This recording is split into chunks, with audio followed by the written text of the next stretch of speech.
I mean, he's a cool kid. Meet Zion. He's a ball of energy. He's really spunky, likes to dance, likes to run around, ride his bikes. Tim Burback and his wife adopted him from Texas 2 days after he was born in March of 2021. We lucked out. I mean, he was a real easy baby. But getting Zion a social security number has not been easy. And they told us when we submitted everything it should take about 4 to 6 weeks. That was in May of 2022, after the adoption was final. But more than a year later, still no number. Tim tells us it's important for a number of reasons. So last year I filed my taxes, but I wasn't able to claim him as a dependent. So actually after I get the social security number, I now have to file an amendment.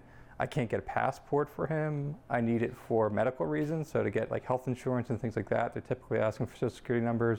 Even like a 529, like a college savings account, I can't open that up until I have the social security number. Tim says after calling the Social Security Administration month after month after month, the family got a letter. Around December, we got a letter in the mail saying that the case was actually closed out.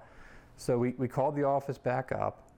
They said, not really sure what's going on, but come back in, resubmit the paperwork. Which Tim says they did, and continued to call SSA and visited their office in Philadelphia twice this spring. What they've told us is there's some kind of issue with San Antonio where they haven't been able to verify the birth certificate. So until San Antonio can actually say the birth certificate valid, they can't actually issue a social security number. By August, Tim reached out to NBC10 Responds. So it's kind of just desperation. I didn't really know who else to call to. NBC10 Responds reached out to the Social Security Administration about Zion's social security number. So I think on Wednesday, that's when NBC10 got in contact with me so they would help out.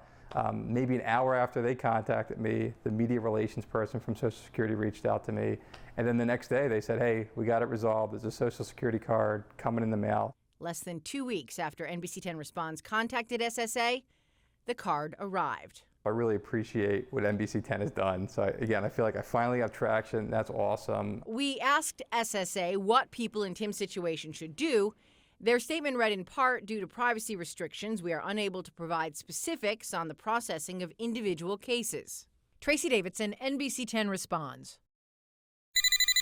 Natalie Baxter says she got the call while she was at work. The number was Pike County Sheriff's Department. The person on the phone said he was a sheriff's deputy. He stated that on May 3rd, I signed documentation stating about being a juror in a federal case out of Pike County. He told Natalie she was a no-show for jury duty. Now she must pay a fine or she's being arrested. And continued to tell me that I had a failure to appear charge and a contempt of court charge, each equaling into $500 each. Natalie says the man kept her on the phone for nearly 3 hours, giving her detailed instructions of how to pay the fine. They sent me a barcode, they text me a barcode on my phone, and I had to go get cash. She followed the instructions. Natalie says she handed the store associate her phone with the barcode. They scanned it, and she paid them $1,100 in cash. They were so convincing, and basically, like I said, playing off the emotion. You know, I'm a single parent. I'm like, what am I going to do if I go to jail? She realized she was scammed when she called the sheriff's department to follow up on her case. They told her the call didn't come from them, and they don't call and ask for payments for missed jury duty. Right after that, Natalie wrote to NBC10 Responds. We contacted CVS and asked them who generated this barcode they accepted in the store. CVS tells us in part, gift card and other money scams are a challenge to all retailers, and we're committed to warning our customers about these types of scams. CVS gave us the email address of a representative from the company Green Dot, telling us to contact them with any further questions. Green Dot makes reloadable prepaid debit cards. They're sold at a variety of retailers, including CVS. Green Dot tells NBC10 Responds, my understanding is the barcodes were associated with a card purchased or controlled by the scam artist, which are now blocked. So when the Green Dot barcode was scanned at CVS and she paid the $1,100, the money was used to reload the scammer's gift card. Green Dot tells us it works hard to identify and prevent fraud. This section of Green Dot's website tells customers how to spot a scam.